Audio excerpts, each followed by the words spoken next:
Welcome student in my channel Best Aim to Success. Today we learn Science Chapter 8 कोशिका और उसके प्रकार। इस अध्याय से संबंधित प्रश्न और उनके उत्तरों को हम जानेंगे। इस वीडियो के अंतर्गत अच्छी जानकारी दी गई है। वीडियो को अंत तक देखें, लाइक और सब्सक्राइब अवश्य करें। निम्न कथन सत्य है अथवा असत्य। यदि सत्य है तब टी मार्क करना है, अथवा असत्य है तब एफ मार्क करना है। ध्यान देंगे। एक कोशिकीय जीव में एक ही कोशिका होती है। ट्रू है, सत्य है बिल्कुल। कथन में ये स्पष्ट कर दिया गया था कि एक कोशिकीय जीव और उसकी कोशिका भी एक है, इसलिए यह बिल्कुल सत्य हो जाता है कथन। हम ट्रू मार्क करेंगे इसमें। पेशी कोशिका शाखान्वित होती है, तब यह असत्य हो जाएगा। फॉल्स एफ बनाएंगे। असत्य का अर्थ हुआ यहाँ पर हमें एफ बनाना है। गा देखते हैं। किसी जीव की मूल संरचना अंग है, यह भी असत्य हो जाएगा। हमें एफ बना देना है। भाई किसी जीव की मूल संरचना अंग नहीं होती है। अमीबा की आकृति अनियमित होती है, तो यह सत्य है। अमीबा की आकृति अनियमित होती है, कभी अमीबा की आकृति निश्चित नहीं है, इसलिए हम अमीबा कैसा भी, अमीबा का कोई आकार नहीं होता है, किसी भी आकार का अमीबा हो सकता है, तो यह बात हमारी सत्य हो जाएगी। मानव तंत्रिका कोशिका का रेखा चित्र बनाइए। प्रश्न संख्या 2 है, मानव तंत्रिका कोशिका का रेखा चित्र बनाना है। तंत्रिका कोशिकाओं द्वारा क्या कार्य किया जाता है, हमें स्पष्ट करना है। देखेंगे तंत्रिका कोशिका, ये तंत्रिका कोशिका का रेखा चित्र है। ये जो होती है ये तंत्रिकाक्ष होती है। जो ये निकले हुए हैं इनके पार्ट, ये ध्रुमिका होती है। ये जो पार्ट निकले हुए यहाँ पे देखेंगे, तंत्रिका का ये अंतिम सिरा है। तंत्रिका का यह अंतिम सिरा है। ये कोशिकाएं हैं, ये कोशिकाएं। यहाँ पे देखेंगे ये केंद्रक होता है। यहाँ पे यह आपका केंद्रक है, ये केंद्रक है। प्रश्न 3 देखेंगे, निम्न पर संक्षिप्त टिप्पणी कीजिए। हमें कोशिका द्रव्य पर टिप्पणी करनी है। कोशिका द्रव्य देखेंगे, कोशिका का वह भाग है जिसमें कोशिकांग, कोशिका का वह भाग है जिसमें कोशिकांग पाए जाते हैं, कोशिका द्रव्य कहलाता है। कोशिका द्रव्य कोशिका का वह भाग है जिसमें कोशिकांग पाए जाते हैं, कोशिका द्रव्य कहलाता है। स्पष्ट हो गया।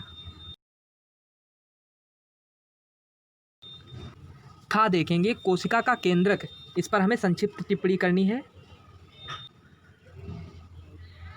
कोशिका का केंद्रक, कोशिका के केंद्र में पाई जाने वाली एक संरचना जो कोशिका के सभी कार्यों को नियंत्रित करता है,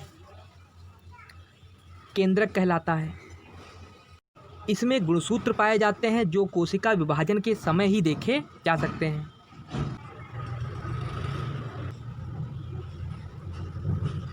नेक्स्ट क्वेश्चन देखते हैं, कोशिका के किस भाग में कोशिकांग पाए जाते हैं।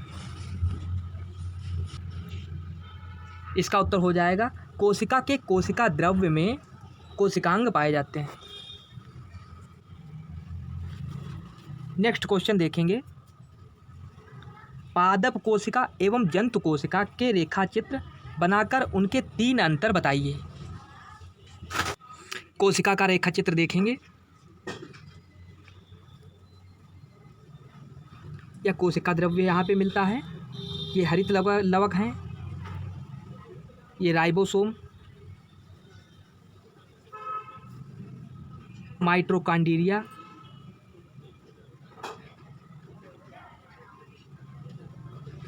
लाइसोसोम,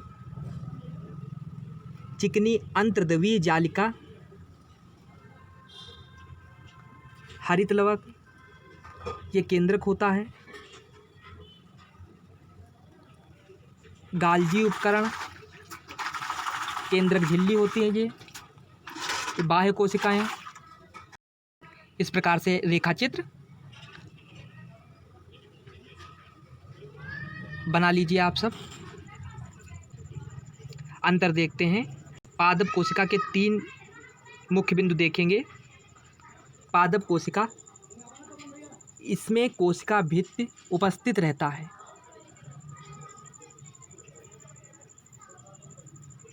इसमें हरित लवक पाया जाता है। केंद्रक झिल्ली अनुपस्थित रहती है। जंतु कोशिका के 3 मुख्य बिंदु देखेंगे। इसमें कोशिका भित्ति अनुपस्थित रहता है। इसमें हरित लवक नहीं पाया जाता।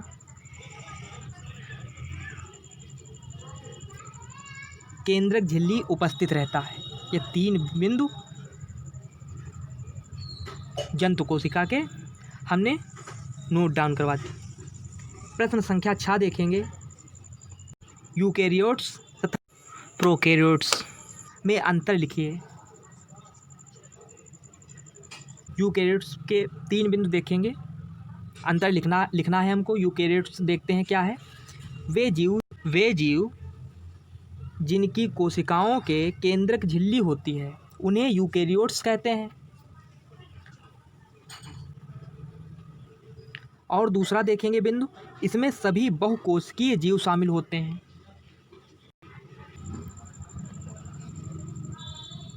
प्रोकैरियोट्स देखेंगे। वे जीव जिनकी कोशिकाओं के केंद्रक झिल्ली विहीन होते हैं उन्हें प्रोकैरियोट्स कहते हैं। क्या होता है? वे जीव जिनकी कोशिकाओं के केंद्रक झिल्ली विहीन होते हैं, तो हम कह सकते हैं कि झिल्ली विहीन कोशिकाओं के केंद्रक होते हैं, इसमें इन्हें प्रोकैरियोट्स कहते हैं। उदाहरण के रूप में देखेंगे कि जीवाणु और नीला हरित शैवाल। प्रश्न संख्या 7 देखते हैं।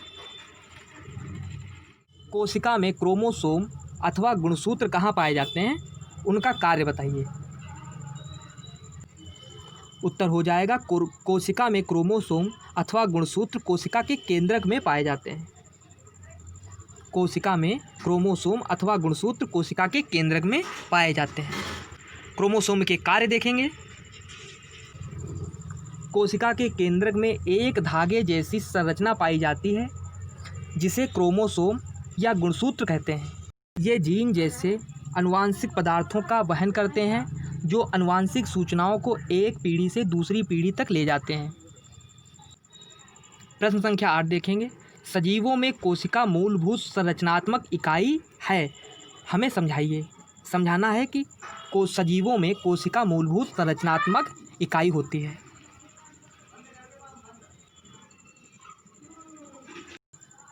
जिस प्रकार विभिन्न ईंटों को जोड़कर भवन का निर्माण किया जाता है, उसी प्रकार विभिन्न कोशिकाएं एक दूसरे से जुड़कर प्रत्येक शरीर का निर्माण करती हैं। ईंट भवन की संरचनात्मक इकाई होती है। ठीक उसी प्रकार कोशिका ऊतक अंगों का और कई अंग मिलकर एक शरीर बनाती हैं। इस प्रकार कोशिका सजीवों में कोशिका मूलभूत संरचनात्मक इकाई है। बताइए कि क्लोरोप्लास्ट अथवा हरित लवक केवल पादप कोशिकाओं में ही क्यों पाए जाते हैं? पादप अपना भोजन स्वयं प्रकाश संश्लेषण की क्रिया द्वारा बनाता है, जबकि प्रकाश संश्लेषण में क्लोरोफिल की आवश्यकता होती है।